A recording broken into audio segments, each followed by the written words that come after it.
Radio Flamme.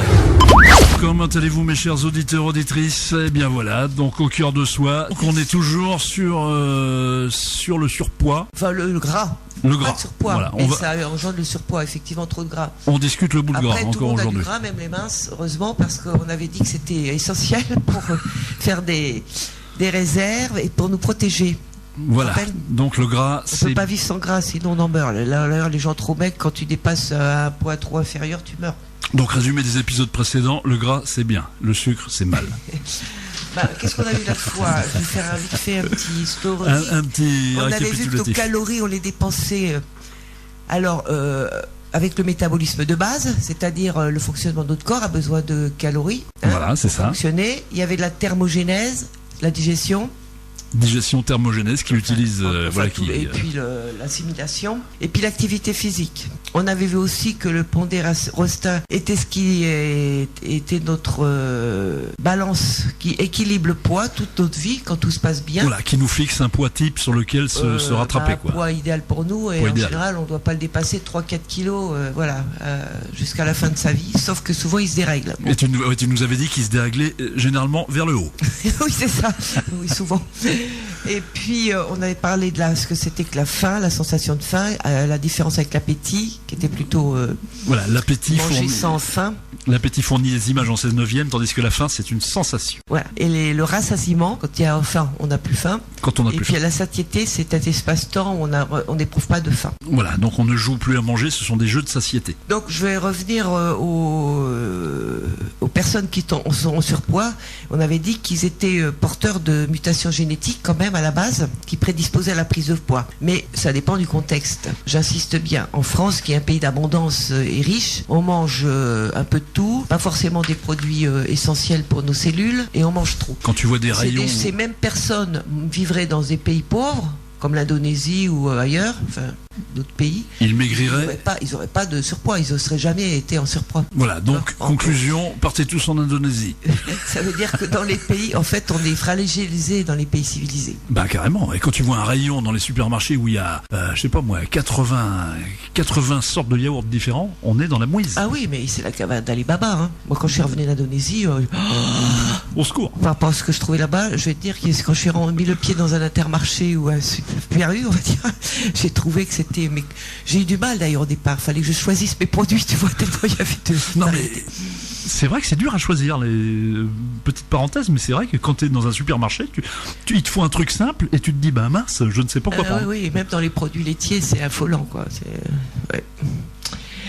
Alors, ensuite, nous avons vu que la leptine, c'était une hormone qui renseigne le cerveau sur la quantité de réserve énergétique qu'il reste dans le corps, entre autres. Ça, je l'avais peut-être pas précisé. Non, tu l'avais pas dit. Voilà. Donc nous avons donc une leptine qui nous renseigne le cerveau, parce que c'est que tous les organes communiquent avec le cerveau, enfin etc. grâce aux hormones. Hein. Et ça fait une. Donc, là, on en a une qui va renseigner le cerveau sur la quantité de réserve énergétique. Ça fait une voie électronique à l'intérieur. Il vous reste 686 kilocalories. Donc c'est ce qui permet de garder aussi un certain équilibre, parce que quand on a suffisamment de réserve énergétique, on arrête, on n'a plus faim. Oui, bah oui. Or, bien sûr, il y a des gens, malheureusement, des personnes qui ont, attention, une résistance à la leptine. Ah, alors ça Comme certains ont de la résistance à l'insuline. à ton insuline. Donc ça veut dire que si la personne ne sent plus le besoin d'arrêter de manger, puisqu'elle a un problème de résistance, Elle ne se régule pas. elle va se manger tout le temps. J'en Voilà. connais. Et donc c'est souvent c'est souvent ce qui se passe chez les obèses en fait. Pour devenir obèse, il y a en fait un problème souvent au niveau de la leptine. Et ça nous renvoie au grignotage. Le fameux grignotage avec les petites barres chocolatées. Le grignotage, c'est manger sans faim entre les repas. C'est ce qu'au fond, souvent, quand on a la leptine un petit peu trop perturbée, on mange sans faim entre les repas. Alors, c'est différent, le grignotage, de la collation. On est d'accord ? Ah, ça, oui, c'est deux choses complètement C'est différentes. différent. Parce que le grignotage, ça va être vraiment... on n'a pas faim, mais on mange... Bah, t'es devant une bonne série et ton bras a trouvé le mouvement perpétuel de Draisine, puisqu'il va dans le paquet de petites boules chocolatées, par exemple, et puis hop, à la bouche. C'est le circuit court, ça s'appelle, de l'obèse. Voilà. Et c'est vrai que le grignotage, sans bouger beaucoup, avec la sédentarité, ce qui est assez courant aujourd'hui, c'est catastrophique. Ah bah oui. Moi, je vais vous donner juste des petites astuces comme ça pour éviter les grignotages quand on sent qu'on a envie de manger, parce que c'est un petit peu, c'est un appel quand même fort, le grignotage. Hein, ça calme quelque chose. Donc, il y en a qui ont essayé. Bon, alors on avait dit boire 1 ou 2 verres d'eau. Bon, déjà ça peut aider. Je sais qu'il y a des personnes, ça les aide. Alors moi je le fais ça, le truc du verre d'eau. Dès que j'ai envie de grignoter, je me jette un verre d'eau littéralement dans la figure. Je vois ça. Bah, on peut l'avaler aussi, ça aide. Oui, non, mais quand je dis je me le jette dans la figure, je l'avale aussitôt sans réfléchir, de manière à substituer. Et alors, qu'est-ce qui se passe? Eh ben l'eau, ça rassasie quelque part, ça te remplit et t'as plus faim. Enfin, moins. Enfin, en tout cas, si ça continue d'avoir faim une demi-heure après, c'est qu'on a vraiment faim. Mais comme on ne sait pas trop aujourd'hui reconnaître la vraie faim, c'est vrai que c'est judicieux de boire un verre d'eau pour voir si vraiment on a faim. Ah oui, il y a aussi un truc qui marche pas mal, c'est se laver les dents laver les dents, d'accord. Un dentifrice mentholé. Alors pas que c'est radical. quand on sent qu'on va craquer, on va se laver les dents avec du menthol. Ça marche très bien, paraît-il. Tu peux essayer? Non, j'ai pas essayé, mais je connaissais l'astuce de Albert Dupontel. Tu connais l'ancien comique qui fait maintenant des films. Tu sais ce qu'il faisait lui quand il était étudiant? Je vous recommande pas de le faire. Il se faisait des tartines avec du dentifrice. Et il paraît que ça te coupe l'appétit pendant 2 jours. C'est une façon de se dégoûter, effectivement. Après, est-ce que c'est dangereux ou pas de manger du dentifrice? Il faut choisir du bio. Hein. Je ne sais pas. Ça se trouve, ça ressort de l'autre côté, comme le dentifrice quand tu appuies sur le tube. Hein. Ouais. Je ne sais pas. Avec des rayures, peut-être. Enfin bon, on ne sait pas. Après, ce qu'on peut faire aussi, c'est une petite activité physique. Oui, au lieu de grignoter, on est bien d'accord. Oui, voilà. Bon, c'est sûr que ça demande une petite volonté, là, une petite motivation, mais ça marche bien. Parce que pendant ce temps-là, même pour les fumeurs, on ne pense pas à fumer, on ne pense pas à manger, on est dans son... Alors je formule dans la tête, j'ai envie de grignoter des Kit Kat. Tiens, je m'en vais courir 500 mètres. Par contre, la collation, c'est différent. Rien ne nous empêche de prendre des collations quand on n'a pas eu le temps de manger correctement, etc., ou qu'on a vraiment faim. Quand on a vraiment examiné si c'est de la faim ou du grignotage, enfin, si c'est une manière de se calmer émotionnellement, si on a vraiment faim, on peut se prendre une collation. Après, la collation, il faut la choisir. Alors, ma chère, vous allez nous dire quelle est la différence entre la collation et le grignotage. Je recommence? Non, mais c'est bon, tout le monde est suspendu à tel élément. Alors au niveau des collations, bien sûr, moi je conseillerais des oléagineux, hein, enfin Tu peux leur dire là des oléagineux, tout ce qui est noix, noisettes, enfin etc. Des fruits mais entiers pour avoir les fibres. Et les fruits secs, non, oui. Hein? Fruits secs. Les fruits secs c'est très sucré, donc oui, pourquoi pas. Oui. Mais le problème c'est que plus on va manger sucré, plus on risque d'avoir faim plus vite, puisqu'on a un problème d'insuline. Mais ça je l'expliquerai encore plus tard. C'est ça le problème du sucre, c'est que ça provoque des fringales. D'ailleurs, ça me fait rebondir sur les fringales qui sont différentes du grignotage. La fringale, c'est tout d'un coup, on n'est pas bien. Il faut que je mange. On fait une espèce d'hypoglycémie parce qu'on a mangé trop de sucre. Et souvent, c'est souvent le problème quand on mange trop de sucre. Comme le matin, des fois, si on mange de la confiture, du pain brioché ou un jus d'orange, du miel, enfin, etc., c'est que du sucre. Ah bah carrément, mais c'est vrai que c'est bon. On peut avoir vers 11h, 10h, 11h, on peut avoir de l'hypoglycémie et là tout d'un coup, il y a un appel comme quand on a faim, le corps, comme l'insuline, a vraiment sécrété trop fort et on a une baisse au niveau du sucre après dans le sang. Tu vois. Donc là c'est fameux... c'est un appel pour remanger, pour que le corps a besoin. C'est là qu'on a ces fameux malaises vagos, oui. Là, c'est ça hein non, hypoglycémique. Hypoglycémique. Enfin, avant d'avoir d'un malaise, on peut se sentir mal. Donc, forcément, on va dans les 2 heures qui suivent, ça souvent. Ça veut dire qu'on a mangé trop de sucre. Quand on a des malaises 2 heures après un repas. Ah, d'accord. Quand on n'est pas bien, ou quand on a des fringales, justement, c'est qu'on a mangé trop de sucre. Donc, pour éviter ça, je conseillerais les petits déjeuners, c'est plutôt des protéines sous forme de fromage, d'œufs. Ou alors, si c'est les gens qui mangent du pain, c'est du pain au levain entier, si possible.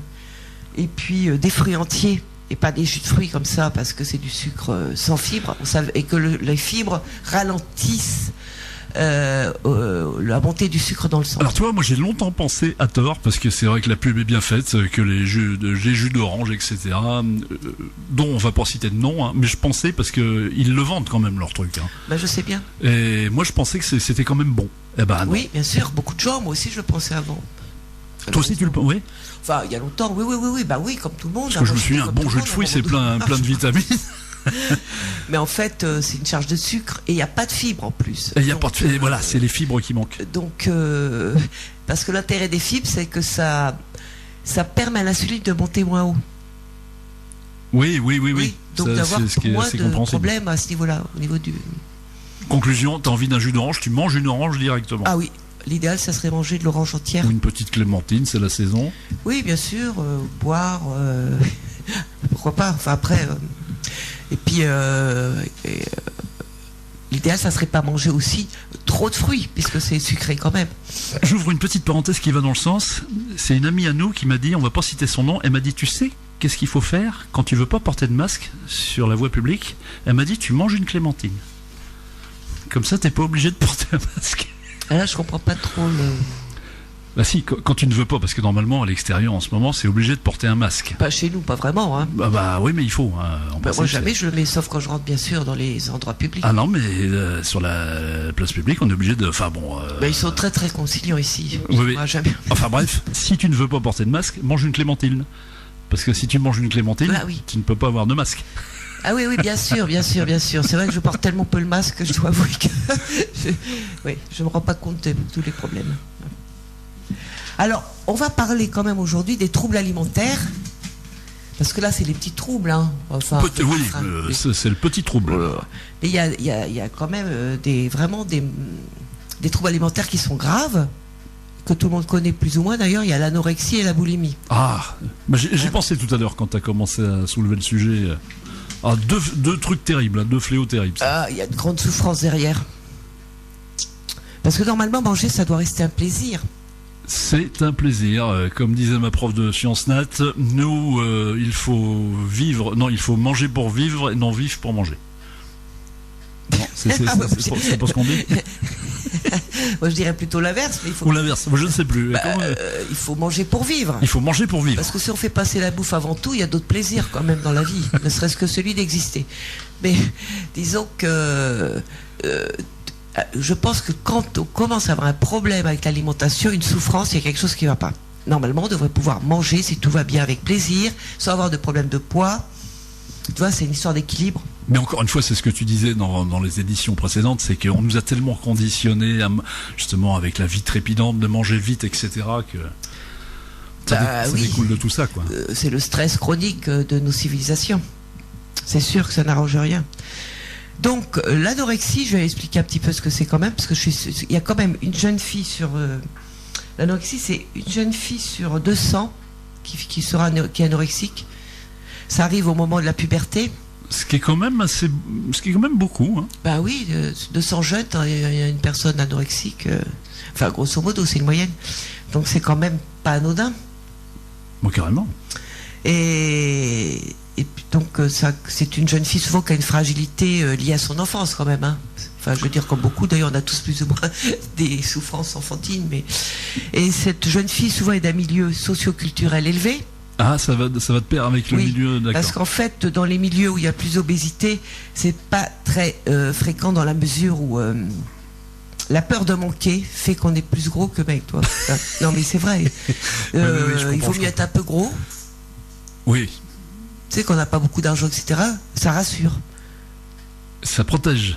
Oui, ça rassure, ça protège, ça rassure. Donc, alors que dans les milieux socioculturels élevés, non, on prime surtout sur la minceur, la beauté, l'apparence, etc.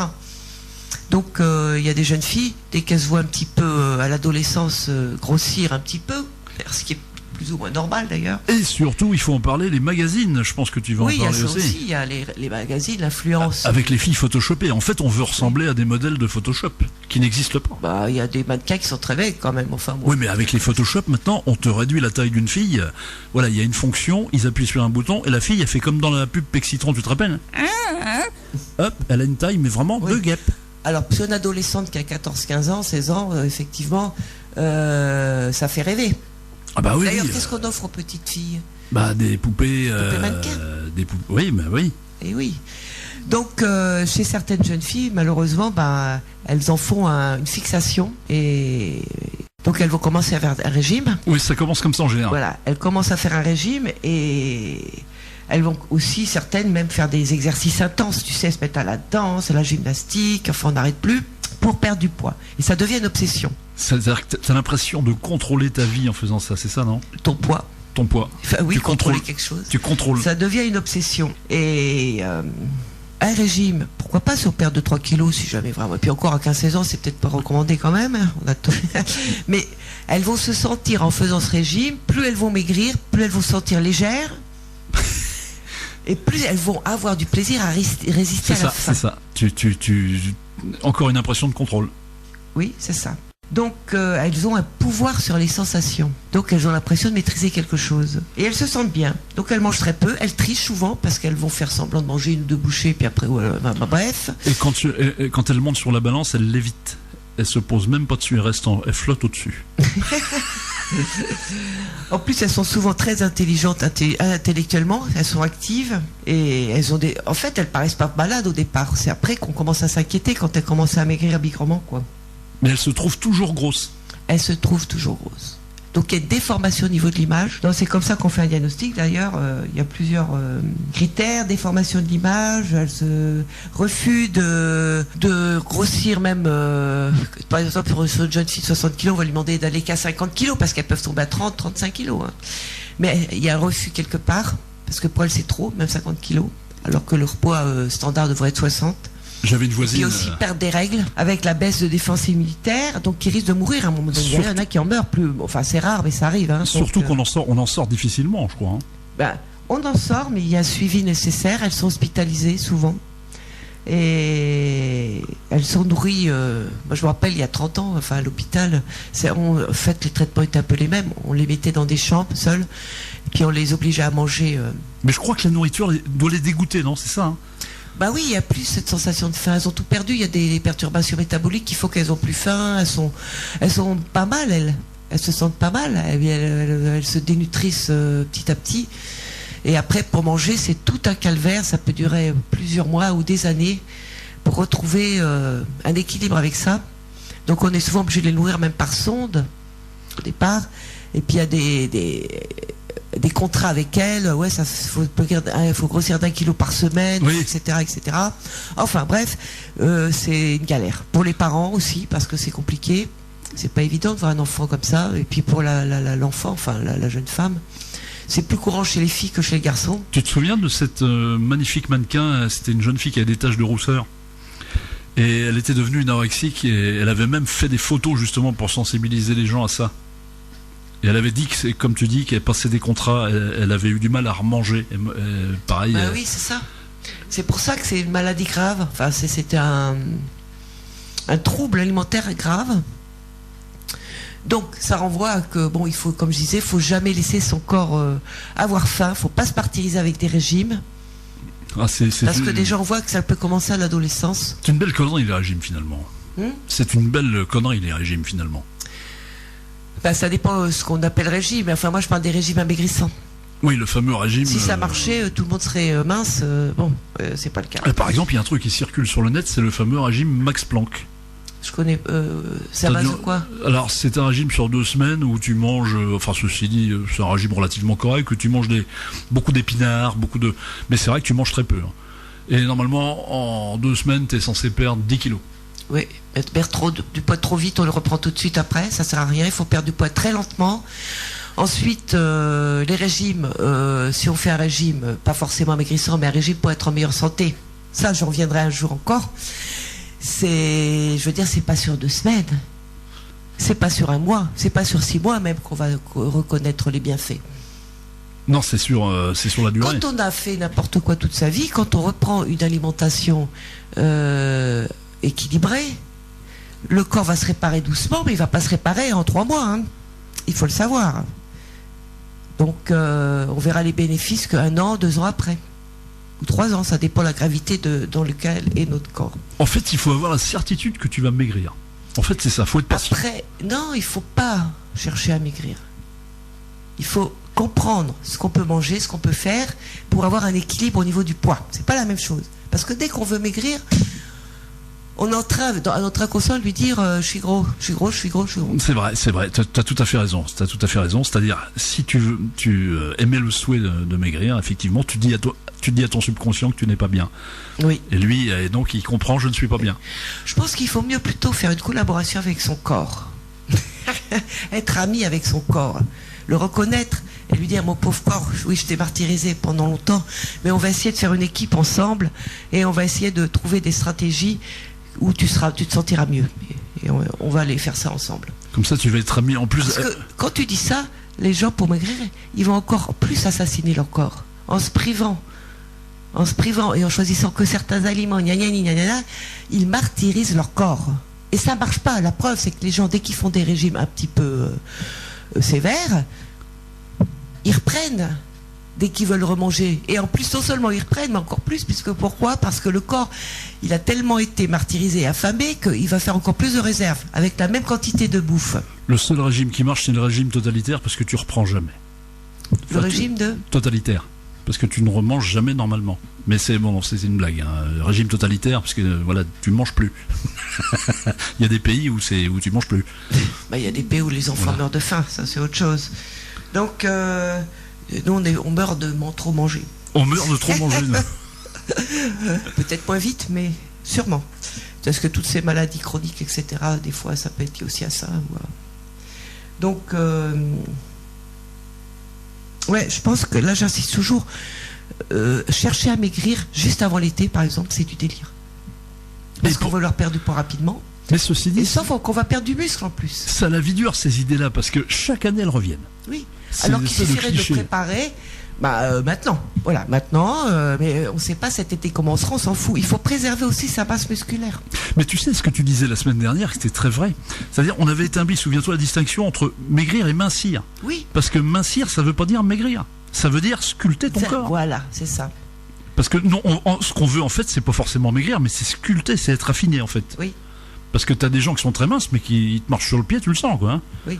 Oui. Après, les gens qui sont en obésité, bon, c'est vrai qu'ils ont besoin de maigrir. Oui. Enfin, mais, je pense qu'ils doivent faire prendre en charge par quelqu'un qui les accompagne.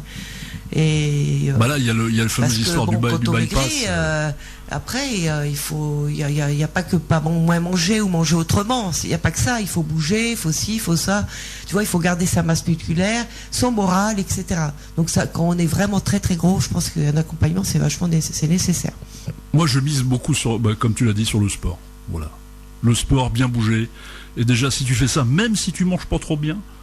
Je pense que déjà oui, mais après avec l'âge ça joue moins bien. Ah bah oui. C'est ça, c'est que plus on vieillit, plus le corps est en expansion. Non, pas forcément, parce qu'on peut rester mince, mais commencer à avoir des douleurs, etc. Pourquoi ? Parce qu'il y a un vieillissement quand même. Donc pour entretenir tout ça, il n'y a pas que l'alimentation, il y a l'exercice physique, je ne parle pas forcément de sport, l'exercice physique, bouger, il y a le sommeil, enfin on en a déjà parlé, c'est tout un ensemble de choses pour avoir un équilibre. Ceci dit, pas trop de stress. Être un peu rond, c'est vachement bien pour les rides, parce que comme tu as la peau tendue, si tu veux, tu n'as pas de rides. Non ? Oui, pourquoi pas, mais bon, après, il faut faire un choix qu'on fait. Faut faire un choix. Après, il y a aussi, donc j'ai parlé de la boulimie. C'est l'inverse, la boulimie.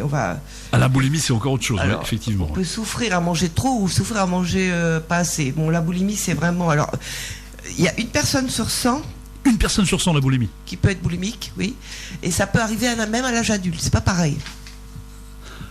Ça ne peut nous arriver, tu sais, dans une phase de vie où on est très mal parce qu'on est en train de divorcer, ou après un décès, ou après des problèmes avec les enfants, un travail, je sais pas. Il y a toujours une incidence psychologique, au départ, la boulimie. Oui. Donc il n'y a pas d'âge pour faire des crises de boulimie. Mais la boulimie, pour la plupart des gens, c'est pas grave, mais c'est aussi grave que l'anorexie. Parce qu'elle rassure, il n'y a pas cette maigreur. Oui, c'est ça. Et encore une fois, c'est une notion de contrôle aussi, hein. C'est une notion de... Parce que tu te fais vomir après avoir mangé, c'est ça, hein, la boulimie. Hein, oui, mais c'est pas du tout comme l'anorexie.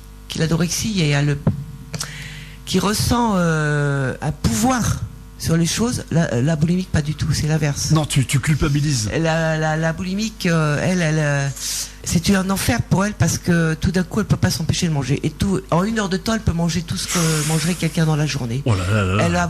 Elle va mélanger le chaud, le froid, les conserves. Quand elle va dans le frigo, elle mangerait n'importe quoi jusqu'à ce qu'elle n'en puisse Donc, plus. par exemple, tu vas manger ce qu'il y a dans. Tu ouvres ton frigo, tu manges ce qu'il y a dans l'ordre. Par exemple, s'il y a du gâteau, tu vas le manger. Ensuite, du poulet rôti, tu vas. Ah bah, il n'y a même pas d'ordre. Hein. Il n'y a pas d'ordre. Il faut absolument qu'elle Oh la vache. Ouais, qu'elle calme des tensions intenses. Mais c'est terrible, l'appel. Hein. C'est terrible. Il faut vraiment l'avoir vécu pour savoir ce que c'est. et donc, pendant qu'elle mange comme ça, blablabla, elle va se soulager en fait. Enfin, elle va sentir moins ce sentiment de vie. Bah, de tu cherches forcément un apaisement apaisement si tu fais ça. Tu cherches forcément quelque chose si tu fais ça. Ah oui, bien sûr. Tu es en grande souffrance. C'est pas parce que tu as faim, ça c'est clair. Il y a souvent une grande souffrance affective derrière. Ah non, t'as pas faim. C'est soudain, il faut que tu manges parce que sinon tu sens que tu vas mourir. Il y a quelque chose comme ça. Il y a une angoisse atroce. Il y a un vide que tu supportes pas.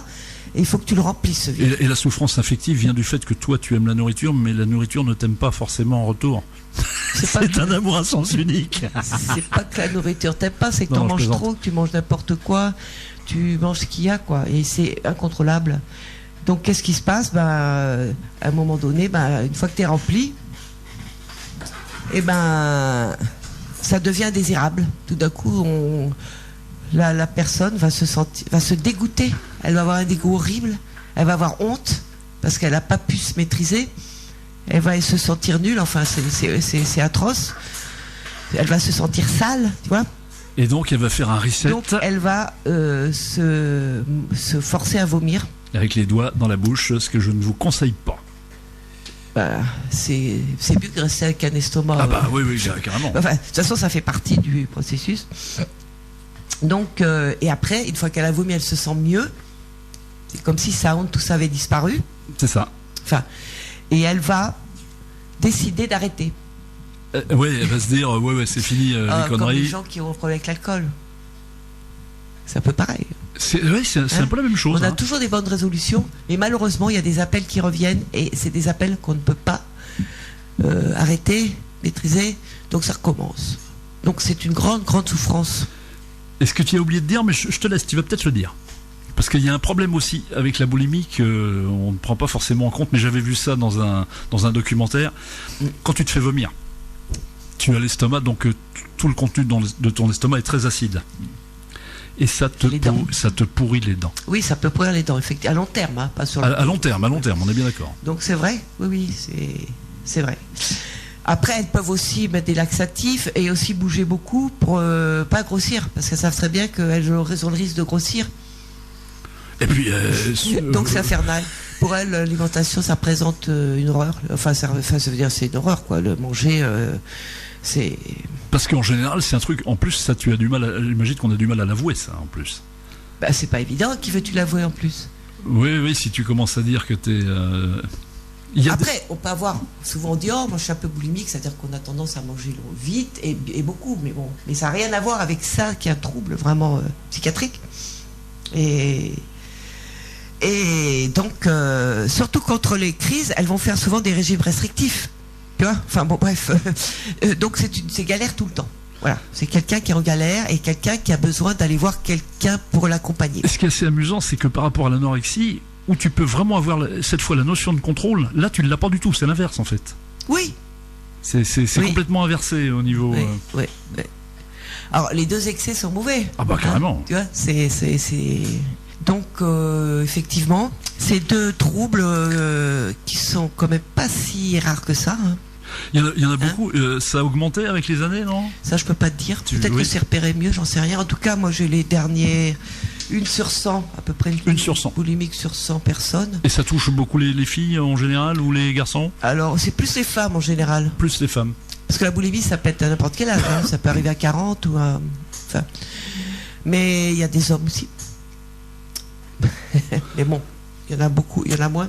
Il m'est arrivé, moi j'ai jamais été jusqu'au vomissement, mais il m'est arrivé des fois d'avoir des fringales et de dévorer des trucs, mais pas dans n'importe quel ordre. Hein, mais bon, j'ai jamais été jusqu'à vomissement, si tu veux, mais ça m'est arrivé. Oui, alors après, c'est peut-être une tendance boulimique, mais c'est pas forcément parce qu'il faut, pour faire un diagnostic, il faut faire sur plusieurs semaines, sur 3 mois minimum. Sur 3 mois. Et au moins pendant 2 fois par semaine, tu as des crises. Si 2 fois par semaine, tu as des crises comme ça, pendant 3 mois, et que ça continue, enfin pendant 3 mois au moins, ça veut dire qu'il y a un problème plus grave. Mais c'est vrai que ton image de toi est morfle, hein, parce que tu te déprécies, mais chaque jour. Ouais, c'est très très douloureux. Parce que tu as honte, tu te caches. Dans ton métier, t'en as rencontré des gens comme ça Je fais de la boulimie. T'en as fait? Ah oui. À mon divorce, j'ai fait 1 an de boulimie. Et je sais que c'est horrible. Ah oui, donc tu sais vraiment de quoi tu parles. Oui, je sais de quoi je parle. C'est atroce. Et tu peux pas faire autrement. Tu vois, là, j'avoue quelque chose. En direct. C'est atroce. Parce que on se sent tellement merdeuse. Hein, quelque chose d'horrible. D'horrible. Alors, moi, quand t'as vomi après, t'as l'impression que...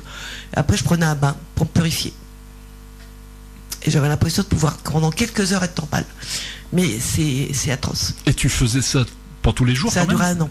Mais tu faisais ça tous les jours? Oui. Oh là là là là, ah oui, oui. Oui, tu vois. C'est pour ça que je peux en parler. Je compatis à rebours. Mais c'était il y a longtemps, il y a 25 ans. Mais j'avais une 40aine d'années. Et donc ça veut dire qu'à tout âge, ça peut arriver. Il y a eu à ce moment-là une catastrophe pour moi, affectivement. Oui, ça vient principalement. J'étais fragile à ce niveau-là. Quoi. Il y a une fragilité.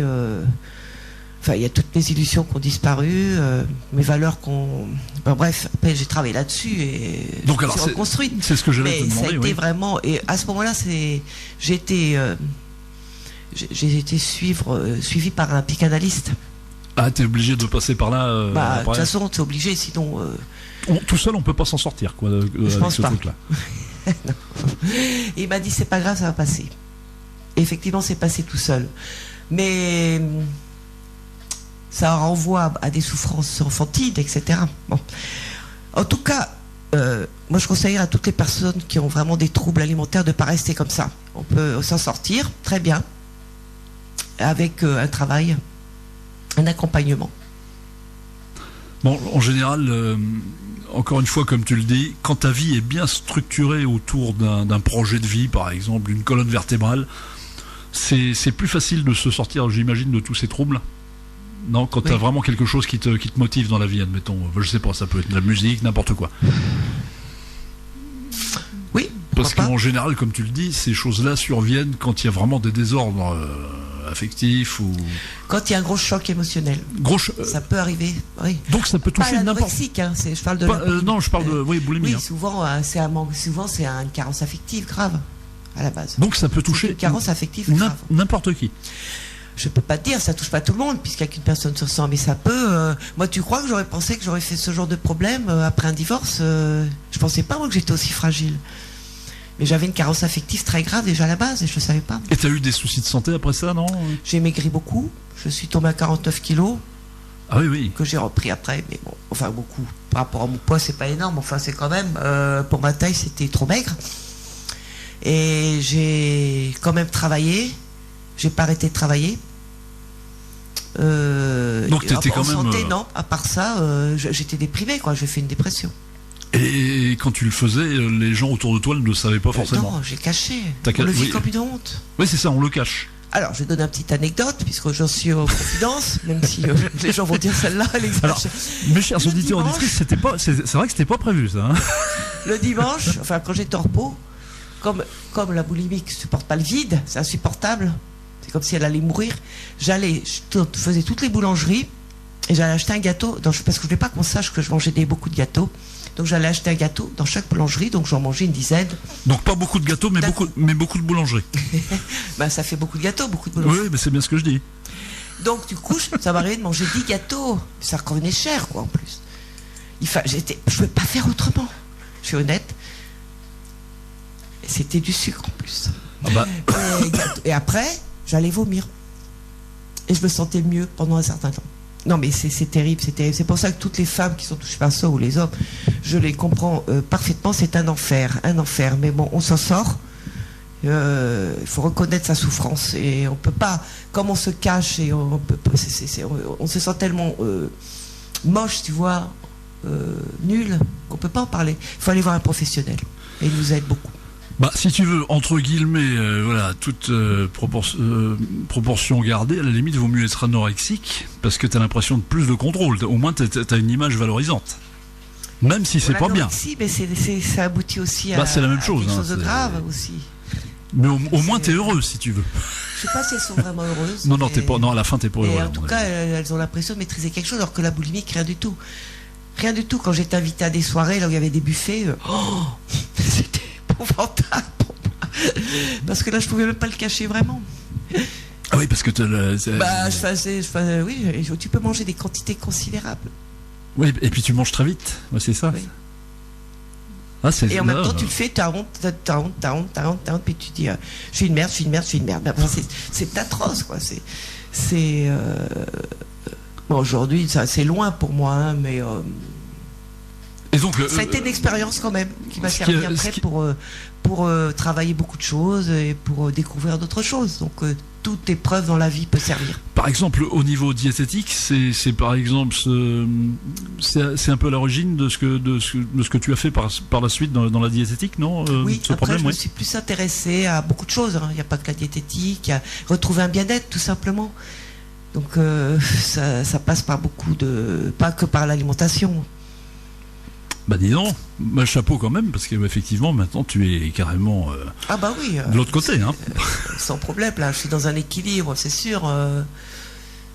Mais je pense que ça peut arriver, pas forcément à tout le monde, mais il y a des personnes qui sont plus fragiles, elles le savent pas et ça peut tomber dessus, c'est sûr. Des crises comme ça, oui. Pour résumer, donc ton conseil, c'est dès qu'on a un problème de cet acabit, c'est d'en parler. De toute façon, on souffre tellement qu'il faut aller voir un professionnel. Hein. Il faut, c'est obligé. Parce que c'est con, on va rester des mois comme ça ou des années. Oui, franchement, il faut aller voir quelqu'un qui nous accompagne, qui nous aide à comprendre pourquoi on a cette réaction-là. Et souvent, c'est lié à une carence affective de base, qui est grave, mais on s'en rend pas forcément compte. On s'en rend compte quand on le perd quelque chose. Et puis en plus c'est la double peine, parce que je ne sais pas, mes chers auditeurs auditrices, si vous avez essayé de régurgiter avec les doigts, ce qui est une souffrance innommable. Alors après t'as la culpabilité, c'est l'effet qui se coule, toi. C'est l'enfer sur terre. En même temps. Oui, parce que on se sent bien, effectivement, après. Et le soulagement, c'est parce que c'est comme si t'effaçais tout ce que t'as fait, là, cette horreur de manger comme un ogre. Féricette. C'est très compliqué, c'est une maladie un peu complexe. Donc, je conseillerais vraiment à toutes les personnes qui ont ce problème d'aller voir quelqu'un qui les accompagne parce qu'elles le méritent. C'est pas pour ça qu'on est une mauvaise personne. Ça veut dire qu'on a une grande sensibilité et voilà. Bon, bref. Voilà, donc en conclusion. On soit anorexico-boulimique, il faut s'y mettre, c'est tout. Voilà, il faut y aller. Il faut pas se cacher, parce qu'on des fois on a même peur d'aller voir un professionnel parce qu'on croit qu'on est une mauvaise bête, un cafard. D'accord. Mais il faut y aller. Il faut y aller parce que c'est pas pour ça qu'on est une mauvaise personne, au contraire. Restez positif, voilà. À bientôt. Radio Flamme.